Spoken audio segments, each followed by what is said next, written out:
الحمد للہ رب العالمین والصلاة والسلام علی سید الامین اما بعد فاعوذ باللہ السمیع العلیم من الشیطان الرجیم بسم اللہ الرحمن الرحیم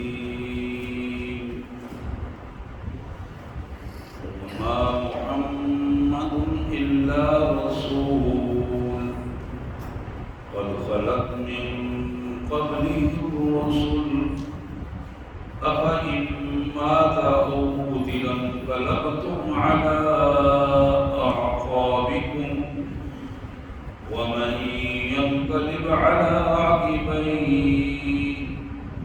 فلن يضر الله شيئا وسيجزي الله الشاكرين وما كان لنفس أن تموت إلا بإذن الله كتابا مؤجلا ومن يرد ثواب الدنيا نؤته منها ومن يرد ثواب الآخرة نؤته منها وسنجزي الشاكرين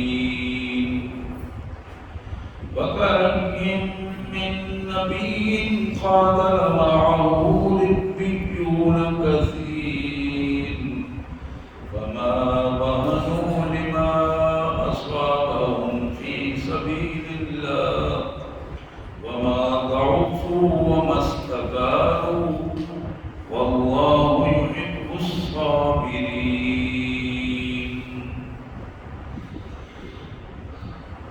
وما كان قولهم إلا أن قالوا ربنا اغفر لنا ذنوبنا وإسرافنا في أمرنا وثبت أقدامنا وانصرنا على القوم الكافرين فآتاهم الله ثواب الدنيا وحسن ثواب الآخرة والله يحب المحسنين آمنت بالله صدق الله العظيم اللهم صل على محمد وعلى آل محمد وبارك وسلم اللهم صل على جميع الأنبياء والمرسلين وعلى الملائكة المقربين وعلى سائر الصحابة والتابعين وعلى عباد الله الصالحين اللہ کے پاک کلام قرآن مجید میں یہ چوتھا پارہ ہے اور چوتھے پارے کا چھٹا رکوع ہے جو میں نے آپ کے سامنے تلاوت کیا ہے. بڑا معروف رکوع ہے اور یہ آیات بڑی اہم آیات ہیں. پہلے بھی آپ ان آیات کو سن چکے ہیں. سادہ سا مفہوم اس طرح ہے اللہ کے مبارک نام سے جو بڑا مہربان بہت زیادہ رحم کرنے والا ہے. لوگوں محمد صلی اللہ علیہ وسلم اللہ کے رسول ہی تو ہیں اور جس طرح یہ اللہ کے رسول ہیں اس طرح آپ سے پہلے بھی اللہ کے رسول آئے اور وہ اپنی ذمہ داری پوری کر کے واپس چلے گئے. اب اگر محمد رسول اللہ صلی اللہ علیہ وسلم کی واپسی کا وقت آ گیا, ان کی موت کا وقت آ گیا یا وہ شہید کر دیے جائیں, کیا تم اپنے دین سے الٹے پاؤں پھر جاؤ گے؟ اور یاد رکھو کہ جو شخص اپنے دین سے الٹے پاؤں پھر گیا وہ اللہ کا تو کوئی نقصان نہیں کرے گا لیکن خود اپنے آپ کو تباہی اور بربادی کا نقصان کرے گا. وَسَيَجْزِي اللَّهُ الشَّاكِرِينَ. لیکن جو لوگ اللہ کے شکر گزار بندوں میں شامل ہیں اللہ ضرور ان کو اجر عظیم عطا کرے گا. اور یہ بات بھی تمہارے ایمانیات میں پختہ ہونی چاہیے کہ اس دنیا میں رہتے ہوئے کسی جاندار کی موت کا جو وقت آتا ہے وہ اللہ کی اذن سے ہوتا ہے. اللہ کے حکم اور اس کے اذن کے بغیر کسی کے کا اس دنیا میں آنا یا اس دنیا سے جانا ممکن نہیں ہے۔ یہ چیز اللہ کے ہاں ریکارڈ میں لکھی ہوئی ہے اور اس کا وقت متعین ہے، طے شدہ ہے۔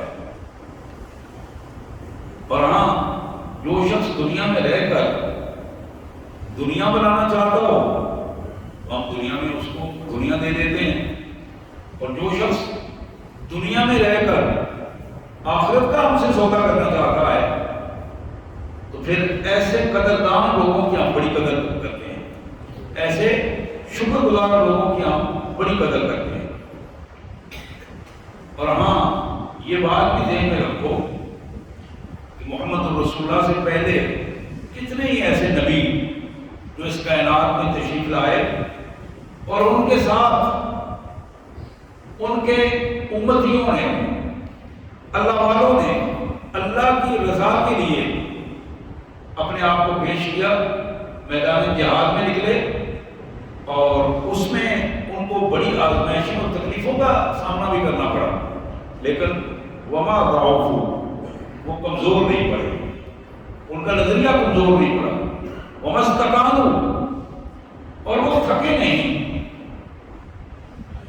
فما وہنوا، انہوں نے اپنے دل کو نہیں چھوڑا، دل شکستہ نہیں ہوئے، دلوں کو کمزور نہیں کیا، جسم کو کمزور نہیں کیا، اور تھکاوٹ نہیں ہوئی، اور اپنے آپ کو بڑھاتے چلے گئے۔ واللہ یحب الصابرین، یہ جو لوگ اپنے نظریے پہ ڈٹ جاتے ہیں، صبر و استقامت سے کام لیتے ہیں، یہ اللہ کے پسندیدہ لوگ ہیں۔ یہ وہی لوگ ہیں کہ جب بھی آزمائش آئی تو ان کی زبان پہ ایک ہی دعا تھی، ربنا اغفر لنا ذنوبنا، یا اللہ ہماری غلطیوں کو معاف کر دے، واسرافنا فی امرنا، یا اللہ ہم سے اگر کوئی آپ کے حکم کے تعمیل میں کوئی آگے پیچھے سلسلہ ہو گیا، چھوٹی موٹی غلطی ہو گئی تو ہم سے درگزر فرما دیں، ہمارے قدموں کو ثبات عطا فرمانا اور کافر قوم پر ہمیں مدد عطا فرمانا۔ اللہ فرماتے ہیں یہ ہمارے وہ بندے ہیں جن کو ہم نے دنیا میں بھی اجر اور عزت عطا کی اور آخرت میں بھی ہم اجر اور عزت عطا کریں گے۔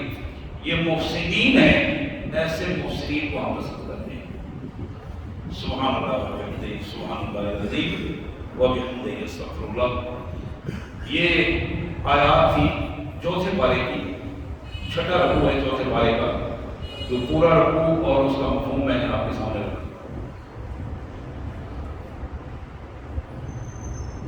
پچھلے جمعہ المبارک کو محمد کریم صلی اللہ علیہ وآلہ وسلم کی مبارک سیرت کے حوالے سے، آپ کی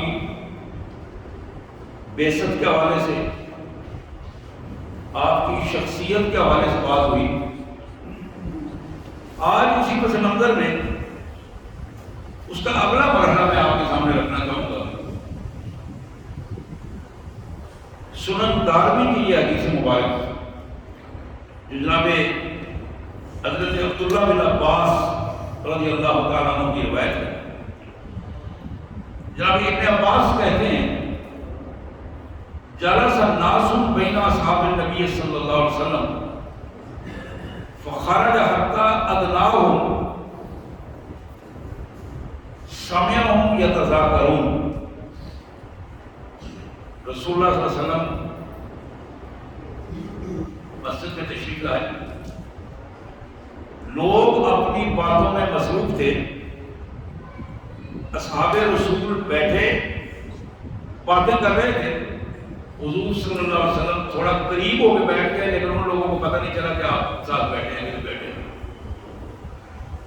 آپ اتنی دور بیٹھے جتنی ان کی باتیں سن رہے تھے، لیکن وہ اپنی توجہ کے ساتھ باتیں کر رہے تھے، اس لیے ان کو اندازہ نہیں ہوا۔ قال بعضهم ان اللہ اتخذ ابراہیم خلیلا، ان میں سے بعض نے کہا کہ اللہ نے حضرت ابراہیم کو بڑا درجہ دیا ہے اور ان کو اپنا خلیل بنایا۔ وقال الاخر موسیٰ کلم اللہ تکلیما، کسی نے کہا کہ موسیٰ کو اللہ نے بڑا درجہ دیا، موسیٰ علیہ السلام کو اللہ نے کلام فرمائی، اور کلام کا درجہ دے کر اللہ نے انہیں نبیوں میں ممتاز فرما دیا۔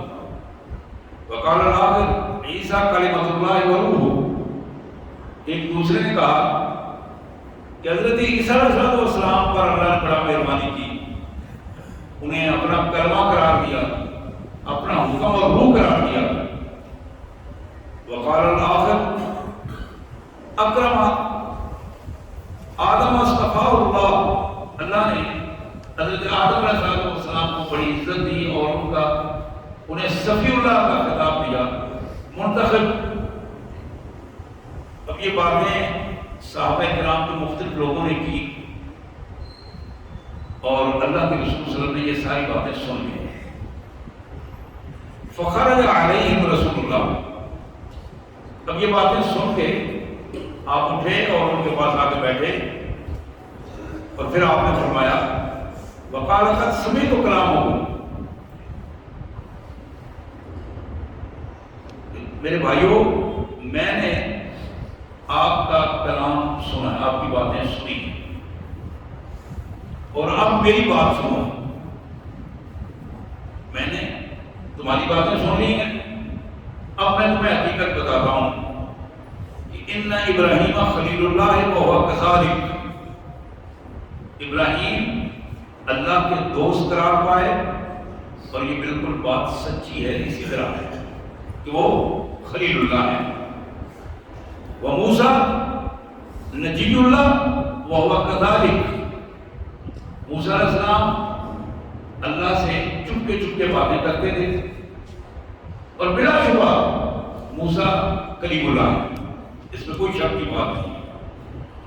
وعیسیٰ روح و کلمتہ، عیسیٰ علیہ السلام اللہ کا حکم، اس کا کلمہ، اس کی روح، روح کا معنی اللہ کا حکم۔ وَكَذَلِكَ، وہ بھی اسی طرح ہی ہے، جو تم میں سے جس نے جو بات کہی، خوبصورت بات کہی، وَآدَمُ اصْطَفَاهُ اللَّهُ وَهُوَ كَذَلِكَ، آدم علیہ السلام کا انتخاب اللہ نے کیا، انہیں انسانیت کو سب سے پہلے پیدا کیا انسانیت میں سے، وَهُوَ كَذَلِكَ، بلا شبہ اسی طرح ہے۔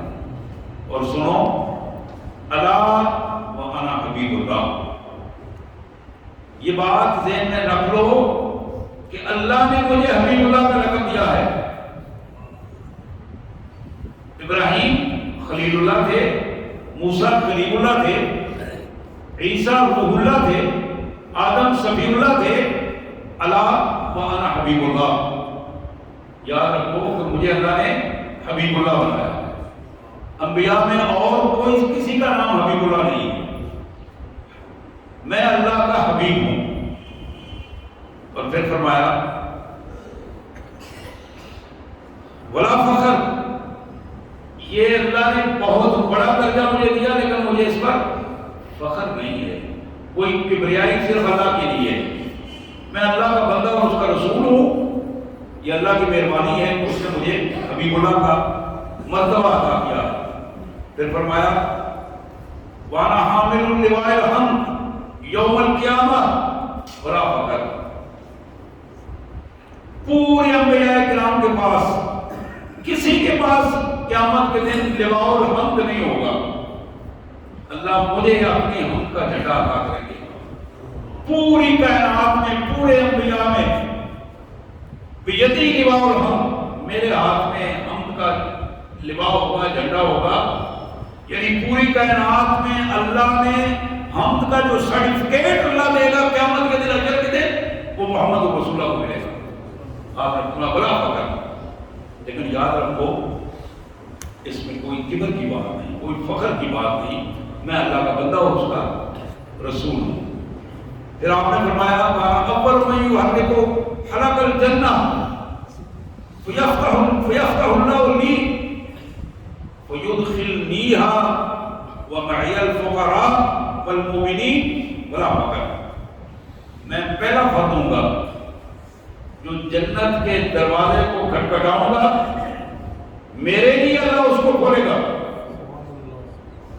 میرے لیے اللہ اس دروازے کو کھولے گا، اور میں سب سے پہلے جنت میں داخل ہوں گا، ساتھ میری امت کے کمزور بندے ہوں گے جو مالی طور پر کمزور ہیں، فقراء، میری امت کے کمزور بندے میرے ساتھ سب سے پہلے جنت میں جائیں گے، اور ایمان والے، سچے ایمان والے لوگ میرے ساتھ ہوں گے بلا فخر۔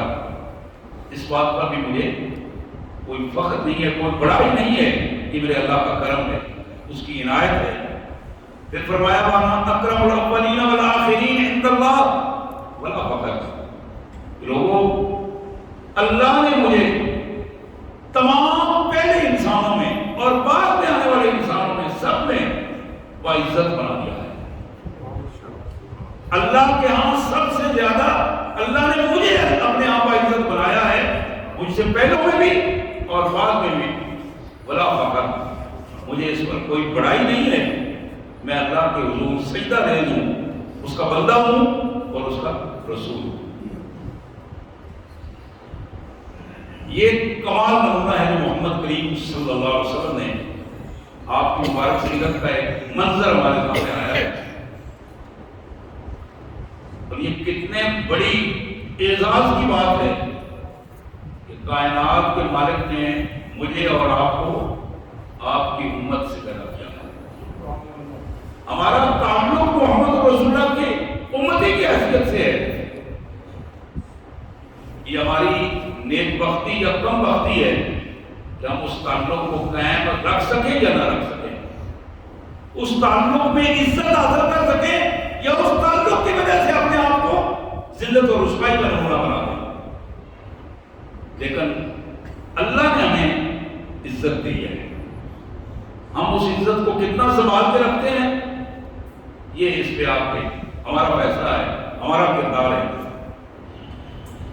شرح السنہ میں مشکات شریف کے حوالے سے یہ حدیث مبارک بڑی ہے، میں اس حوالے سے آپ کی مبارک سیرت کا جو پیغام ہے، ان اللہ بعثنی لتمام مقارب الاخلاق وکمال محاسن الافعال۔ اللہ تعالیٰ نے مجھے اس لیے بھیجا ہے کہ میں لوگوں کے اخلاق کو مکمل کر دوں۔ اللہ نے مجھے اس لیے بھیجا ہے کہ میں لوگوں کی عادات اور ان کے اخلاق کو مکمل کر کے بہترین درجے پہ لے جاؤں۔ ومحاسن الافعال، اور اللہ نے مجھے اس لیے بھیجا ہے کہ میں لوگوں کے کام کاج کے جو رویے ہیں، ان کے اٹھنے بیٹھنے کے جو سلیقے ہیں، سونے جاگنے کا جو انداز ہے، ان کے معاشرتی رویوں کو بھی درست کر دوں، خوبصورت بنا دوں، محاسن خوبصورت بنا دوں۔ اب یہ بھی بڑا سوالیہ نشان ہے، جس اخلاق کو میرے آقا، میں جن کا امتی ہونے پر فخر بھی کرتا ہوں، جن کا امتی ہونے پر تعلق بھی پیش کرتا ہوں، جن کا امتی ہونے پر میں یہ بھی کہتا ہوں کہ حرمت رسول پہ میری جان بھی قربان ہے، میں جن کے لیے جلسے کرتا ہوں، جلوس نکالتا ہوں، نعرے لگاتا ہوں، جھنڈے لے کر پھرتا ہوں، اور اگر میرا اخلاق ان کے حکم کے مطابق نہیں ہے، میرے افعال کے محاسن اس کے مطابق نہیں ہے جس کے لیے حضور نے حضور پر عروج کیا گیا، آپ نے فرمایا بعثنی، اللہ نے مجھے بھیجا ہی اس لیے ہے، اور میں حضور صلی اللہ علیہ وسلم سے محبت کا دعویٰ کر کے، آپ کے نام کا جھنڈا اٹھا کے، آپ کے نام کے جلسے اور جلوس میں شامل ہو کر، آپ کے نام کی حرمت اور آپ کے نام کی عزت اور عفت کی قسمیں کھاؤں، اور پھر میری زبان سے گندی گالی نکلے، اس سے بڑی کوئی ذلت ہو سکتی ہے؟ پھر میرا ہاتھ ظلم کے لیے اٹھے، اس سے بڑی ذلت ہو سکتی ہے؟ پھر میں اپنی اس زبان سے جھوٹ بولوں، سچے نبی کا کلمہ پڑھ کے، سچے رب کا بندہ ہو کر، سچے قرآن کو ماننے کی بات کر کے، حضور صلی اللہ علیہ وسلم سے محبت کا دعویٰ کر کے، تو میں جھوٹا کردار پیش کروں، بار بار جھوٹ بولوں، جھوٹوں کے ساتھ کھڑا ہو جاؤں، جھوٹ کو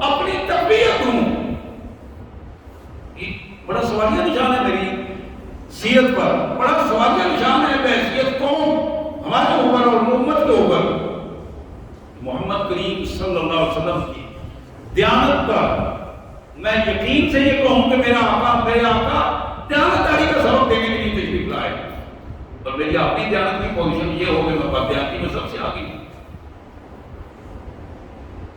حضرات یہ وہ اہم ترین سبق ہے اس حدیث مبارک میں سیرت النبی صلی اللہ علیہ وسلم کے حوالے سے۔ اللہ نے آپ کو اس لیے بھیجا کہ آپ مکارم الاخلاق کی تکمیل فرمائیں، اخلاق کو بہترین نمونے میں لوگوں کو ڈھال دیں اخلاق کے سانچے میں، اور افعال کو حسن ادا کریں، اور اس حسن کے ساتھ پورا معاشرہ جو ہے وہ حسین ہو جائے۔ اور وہ حدیث مبارک کو میں نے کئی دفعہ آپ کو سنائی ہے، یا ضمن میں وہ حدیث مبارک بھی رکھنا چاہوں گا تاکہ وہ بات پوری پھر تازہ ہو جائے۔ جب اللہ کے رسول صلی اللہ علیہ وسلم کی ضمانت کے ساتھ میرے آقا یہ فرمائیں کہ انا زعیم ببیت فی ربض الجنہ لمن ترک المراء من کان محقا،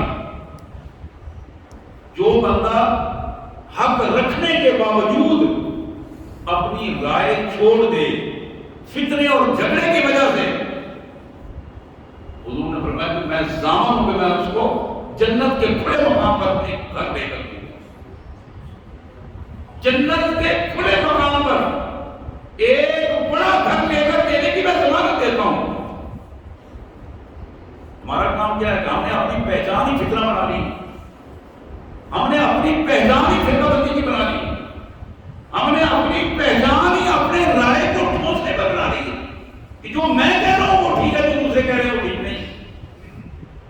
ایک فرد سے لے کر مسجد سے لے کر بازار سے لے کر عدالت اور کچہری سے لے کر گورنمنٹ تک اسمبلیوں تک ہماری پہچان جو ہے وہ دھوس بازی کی پہچان بن گئی ہے، اور دھوس بازی کی پہچان ہر گروہ اپنی اپنی بات کو مسلط کرنا چاہتا ہے، اور جو اس کی بات کو نہیں مانتا اس کو ہمیشہ اپنے سے الگ رکھنا چاہتا ہے اور دبانا چاہتا ہے۔ اس کا حل کیا ہے؟ ایک ہی حل ہے کہ محمد رسول اللہ صلی اللہ علیہ وسلم کی سیرت کی طرف لوٹنا ہے۔ جب من حیث القوم ہم اللہ اور اللہ کے رسول کے احکامات کی طرف لوٹیں گے تو پھر ہماری اپنی کوئی چیز نہیں رہے گی، پھر جھوٹ نہیں رہے گا، بددیانتی نہیں رہے گی، بد اخلاقی نہیں رہے گی، دھوس بازی نہیں رہے گی۔ ورنہ یہ پوزیشن ہے کہ اپنی رائے کا مسلط کرنا یہ ذلت اور رسوائی کا نمونہ بن جاتا۔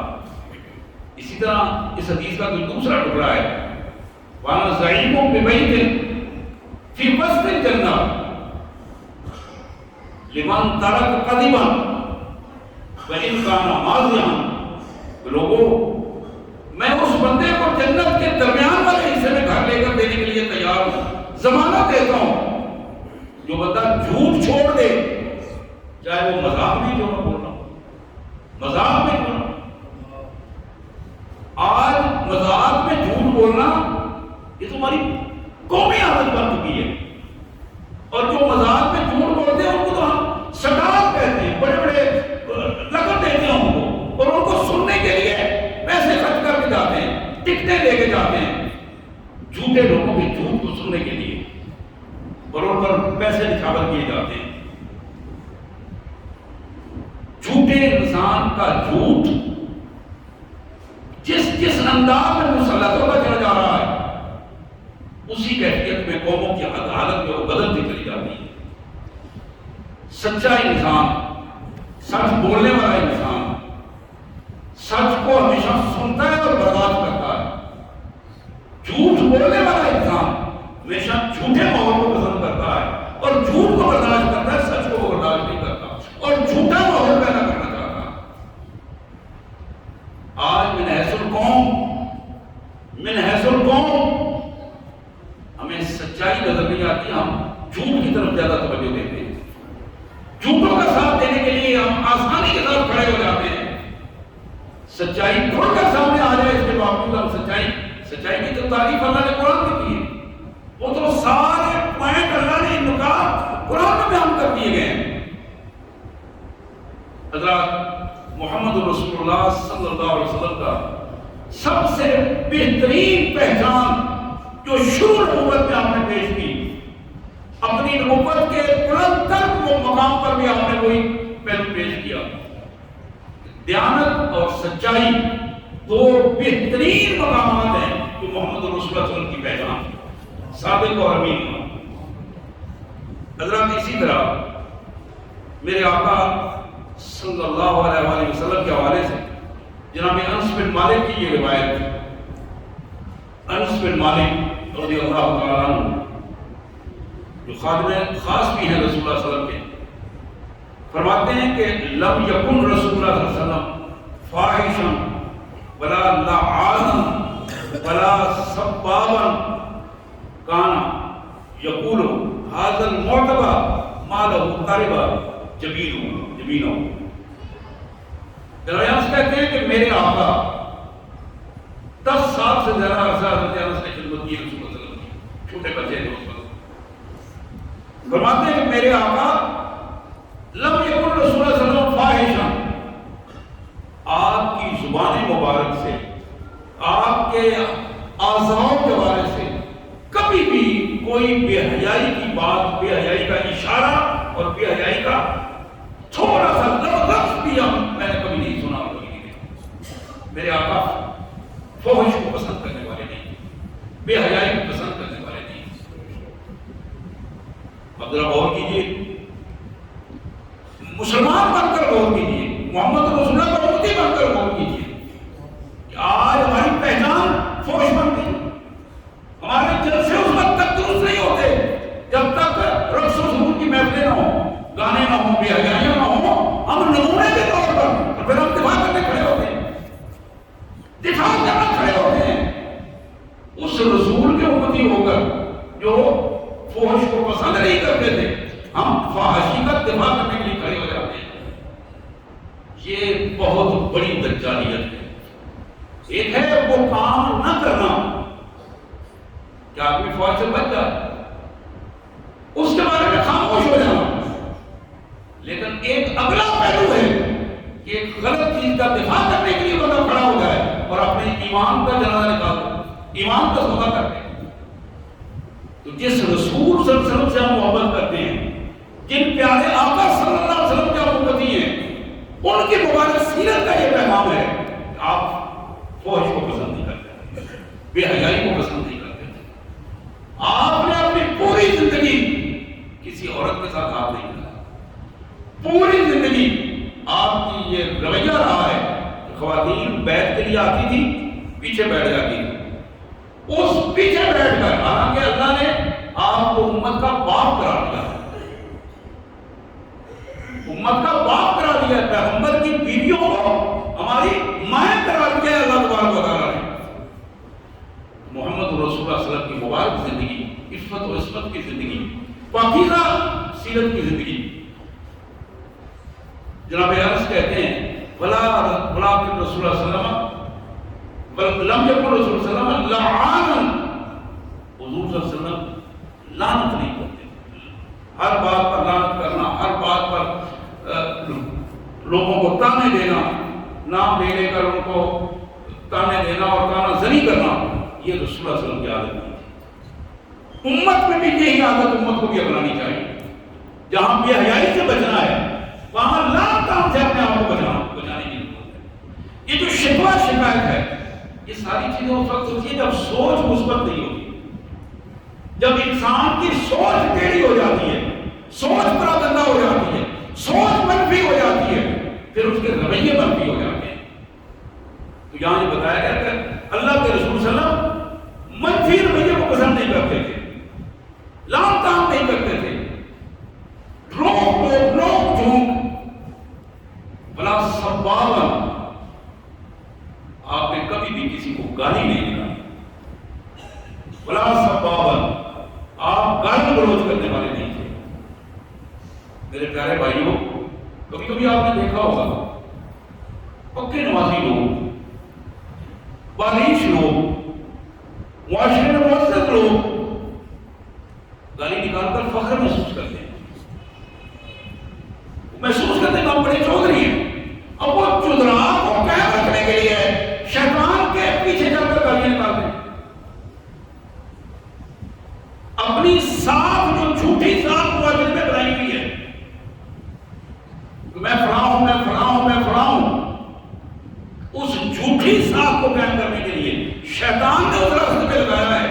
تم اپنی زبان کو بے آدمی سے استعمال کرو.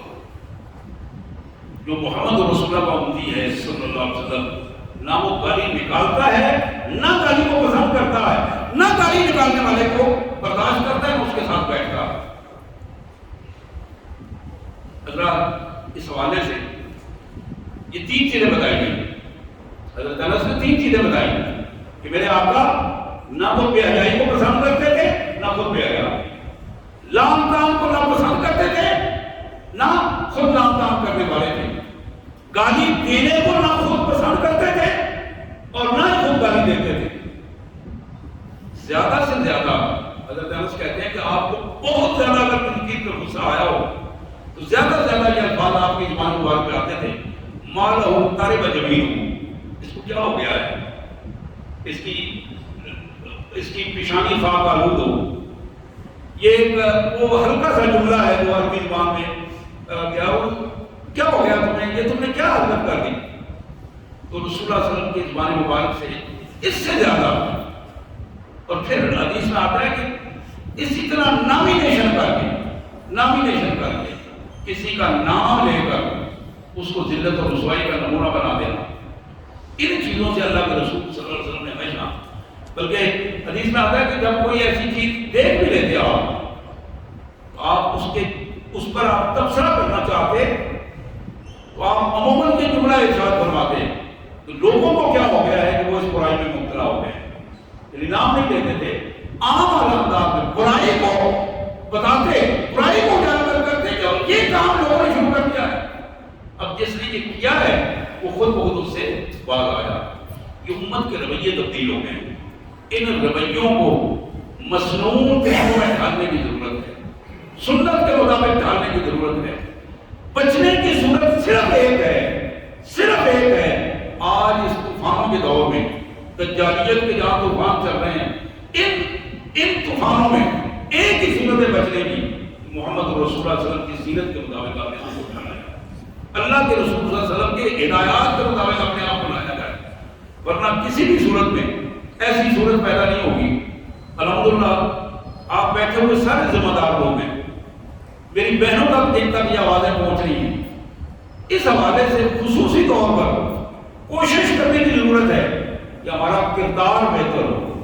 ہمارے آنے والی نسلیں جو بچے ہیں، نوجوان ہیں، ان کی زبانیں کنٹرول ہو، ان کی نگاہیں کنٹرول ہوں، ان کی سوچ مثبت پیدا بن جائے. سوچ کو مثبت بنانے کی ضرورت ہے. اپنے چھوٹے چھوٹے بچے، یہ نوجوان نسل جو آپ میں اگلی نسل آ رہی ہے، ان چھوٹے بچوں کی تربیت کرنے کی ضرورت ہے، ان کی سوچ کو بدلنے کی ضرورت ہے. اور سوچ بدلتی ہے پنگوڑے میں، گود میں. جب بچہ چلنے پھرنے کے قابل ہوتا ہے، باہر آنا جانا ہوتا ہے، سوچ پراگندہ ہونا شروع ہو جاتی ہے. پختہ سوچ کے لیے یہ لازم ہے کہ ماں کی گود میں باپ اور ماں مل کے اپنے بچے کی تربیت کریں اور اس بچے کو سچا بچہ بنائیں، دیانتدار بچہ بنائیں. وہاں اس کی پوزیشن جو وہ سب سے زیادہ اہم پوزیشن بنتی ہے. اگر ہم ان تطہیر افکار کو ہم لے لیتے ہیں، سوچ بدل لیتے ہیں، سوچ پاکیزہ کر دیتے ہیں، تو پھر تعمیر اخلاق ہو سکتی ہے، پھر اخلاق بہتر ہو سکتے ہیں، پھر عادات بہتر بن سکتی ہیں. محمد رسول اللہ صلی اللہ علیہ وسلم اس کائنات کے عظیم ترین انسان، عظیم ترین نبی، عظیم ترین رسول، اللہ نے جنہیں پوری کائنات میں سب سے زیادہ مرتبہ انسانوں میں عطا کیا، انسانوں کا سردار بنایا. میرا اور آپ کا تعلق ان سے ہے،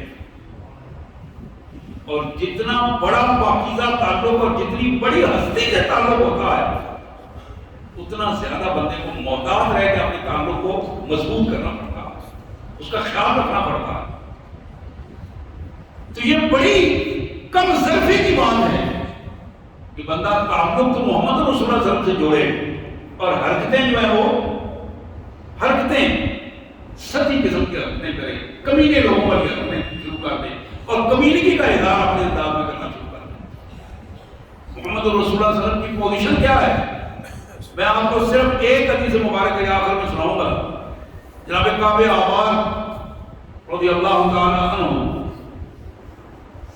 ایک دن کہنے لگے، صحابہ سن رہے تھے، تو اللہ کے رسول صلی اللہ علیہ وسلم کی قبر مبارک پر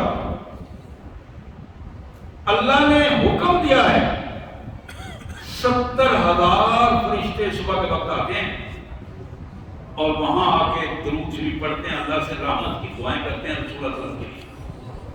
70,000 فرشتے فرمان لگے کہ شام تک یہ عمل جاری رہتا ہے، شام کو وہ فرشتے چلے جاتے ہیں اور پھر نیا گروپ آتا ہے 70,000 فرشتوں کا، اور پھر فرماتے ہیں کہ یہ عمل قیامت تک جاری رہے گا، اور ایک گروہ جو 70,000 کا جاتا ہے دوبارہ وہ فرشتہ نہیں، اس کو موقع نہیں دیتا آنے کا۔ اور پھر فرمایا کل جب قیامت آئے گی رسول کائنات صلی اللہ علیہ وسلم اپنے قبر مبارک سے اٹھیں گے تو 70,000 فرشتہ ان کے استقبال کے لیے ہوگا، اور ان کے اندر رسول اکرم صلی اللہ علیہ وسلم اجر میں جائیں گے اور اللہ کے حضور اس نبی کی ہم امت ہے، اس پیارے رسول صلی اللہ علیہ وسلم کی ہم امت ہے، جنہوں نے اپنے اخلاق کی جن کی قسمیں کھائی جاتی ہیں، اللہ نے قسم کھا کر اپنے نبی کے اخلاق کی بات کی۔ میرے بھائیوں، آج کے ہمارے خطبہ جمعہ اور سیرت رسول صلی اللہ علیہ وسلم کا پیغام یہ ہے کہ اپنے آپ کو جھوٹ سے بچاؤ اور جھوٹوں کے ساتھ کھڑا ہونے سے بچاؤ، ظلم سے بچاؤ اور ظالم کے ساتھ کھڑا ہونے سے بچاؤ، اپنے آپ کو سطح پہ لے آؤ کہ ہمارا دل مطمئن ہو کہ ہم محمد رسول اللہ صلی اللہ علیہ وسلم سے محبت کرنے والے ہیں، ہم اپنے پیارے آقا سے محبت کرنے والے ہیں، اپنے آپ کو دیانتدار بناؤ اور دیانتدار لوگوں کے ساتھ کھڑے ہو جاؤ۔ اللہ ہمیں اس کی توفیق عطا فرمائے۔ وآخر دعوانا الحمدللہ رب العالمین۔